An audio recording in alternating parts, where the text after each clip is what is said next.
Hey guys, sorry about the delay in this series. As you may or may not know, based on following my Twitter and all of that, I have been moving, so that has been the priority over everything else. Other content was pre-recorded. I really didn't have the time to do that with this series, but I am officially settled in this house enough that I can record again. That said, I am currently recording the gameplay on the floor because I haven't set my desk up yet, so that's not ideal. But regardless, I'm back and let's get into it. So we are finally here, finally at the place I set up in episode 1 of this series, the 2023 offseason. John Wall's humongous contract is off of the books, as is everyone else's besides for Luka and Tim Hardaway Jr.'s contracts. So that means in many ways, with essentially 2 max slots worth of salary to spend, even though I'm probably not giving 2 actual max contracts, we can build this roster from the ground up. Now that does not mean that everyone is getting replaced. In fact, I hope to bring just about every major rotation player back, but we can also add to this team with the cap space that we do have. And we don't have to bother waiting to get to free agency because the Porzingis trade took away our 2023 draft pick, so we can just go ahead and skip on to the fun stuff. Now, in terms of the names to look at in free agency, there are a handful to sort through, and I think the best way to do so would be by addressing this team's needs. First things first, we are in desperate need of some scoring, and ideally this scorer would be someone that works both in the system and can break from it occasionally to create their own offense. Now, in terms of starters who won't be replaced, we have Luka and Tim Hardaway Jr. After that, if there are better players available at a certain position, I'll have no mercy in terms of signing them over current players. I'm pretty firm that I want to keep Luka at the small forward position though, because I want to continue to have playmaking next to him so he can do work off ball. Now, that playmaker could continue to be John Wall, or more favorably it would be someone else, just because I'd prefer them to be more useful off of the ball than John Wall currently is. There are solid point guards in this free agency class like Malcolm Brogdon and D'Angelo Russell as the main ones who would pair well offensively with Luka, so those are the guys that I am particularly interested in. And as for the scoring presence, I think it's best we look towards a big man because I think we already have plenty of perimeter play, especially if we get one of those guards. And as for the available bigs, those would be Nikola Jokic, Nikola Vucevic, and Christian Wood. Now, as much as I would like to sign Jokic, I just don't feel it is realistic. While I'm sure Jokic would see the appeal of playing with Luka, and God knows they'd be insanely good, I also think Jokic likes Denver quite a bit, and they've been good the past few seasons. If they weren't, I'd probably consider it, but they have been a playoff team both years now, so I can't imagine he would leave Denver. Also, we did just beat him and the Nuggets in the first round. I don't think Jokic would do a Kevin Durant-like move. So that leaves us with Nikola Vucevic and Christian Wood. 2 offensively minded bigs who can average 20 points rather easily. They can both stretch the floor at an elite level for their position. Vooch is more well-versed in the post, while Wood is a more capable athlete who can put the ball on the floor extremely well. Either one of those guys would be a huge W to acquire, so I'm throwing a contract at the both of them. I think Vooch is probably the more likely move because for whatever reason the Bulls traded Zach LaVine for Jaren Jackson Jr. and the Bulls have not been a great team as a result, but I'd personally prefer Wood because, well, he's one of my favorite players and he's not 34 years old. And as for who I would prefer between Brogdon and D'Lo, well, that is rather easy. Brogdon is a much better defensive player and more durable. While his shooting might be a decent bit worse, his finishing is better, and I think overall he's just the better player. But I am going to throw a contract at all 4 of these guys, and after simming forward, looks like we're going to be getting both of our preferred players. Malcolm Brogdon and Christian Wood are now officially Dallas Mavericks. Now, I have a bit more money left over to spend, and I'd like to use it on a backup who can be a source of offense, as our bench has always been more like 3-and-D role guys and no real scorers, but that'll be solved with the addition of Danilo Gallinari, who is quite old at this point and thus fairly cheap. However, he is still solid at getting buckets off of the bench. Also looking to join a contender, so the fit makes sense. Now, as for the rest of this roster, all that's really left to do is to bring everyone back on their bird rights. We have 3 players coming back for essentially the same amount of money, those players being John Wall, Robert Covington, and Jackson Hayes. Juan comes back for about $3 million, and I decided to let Maxi Kleber walk as he is asking for too much money, and the backup forward spots were getting crowded, and he's less necessary as a backup small ball 5 because with Wood starting, we now have Hayes as a backup 5 and will pretty much never have to go small. But after all that, may I just say,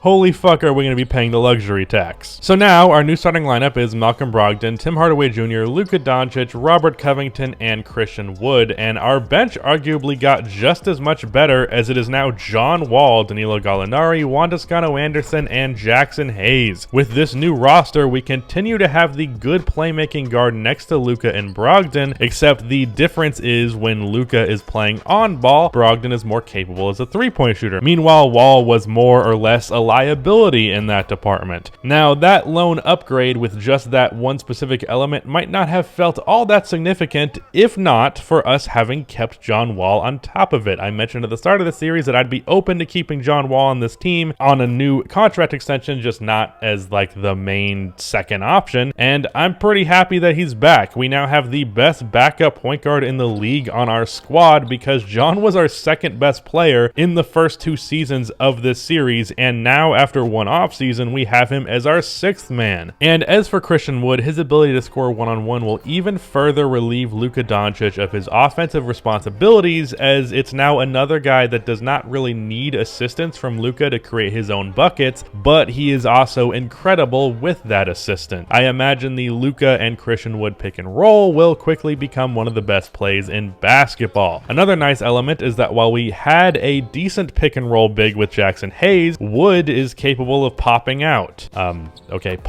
and hitting the outside shot at an elite level, not to mention Wood's ability to attack off of the dribble and more reliably post up on mismatches. But we now have a starting lineup with nothing but good to elite shooters, and we managed to keep the 2 starters that we replaced in the process to strengthen our bench. We could very well have the best bench unit in the league. So as for the expectation for this team going into next season, I think it's safe to say that this team is a contender, and as a result, I expect them to do some contender shit. I think we can be a top 3 seed in the conference, and we should be able to go damn far in the playoffs. I'm really excited to see what this team can do. In the next episode, we will be going over what the game plan is with these new pieces, and of course, we'll be playing our first game, maybe 2 or 3 games of the season. Again, I'd just like to apologize for the delay in this series, but being that I am moving, I really had to prioritize my other 2 channels for that because they're the ones that get the majority of my viewership and thus pay the bills, and that's just what took priority over this channel, which is more of a fun side project that's not really something that I can rely on. So if you want me to be able to do these more consistently, them doing better would help that, so drop a like. But yeah, that is it. That is the end of this video. Please be sure to like and subscribe for more MyNBA content like this, and cue the outro music.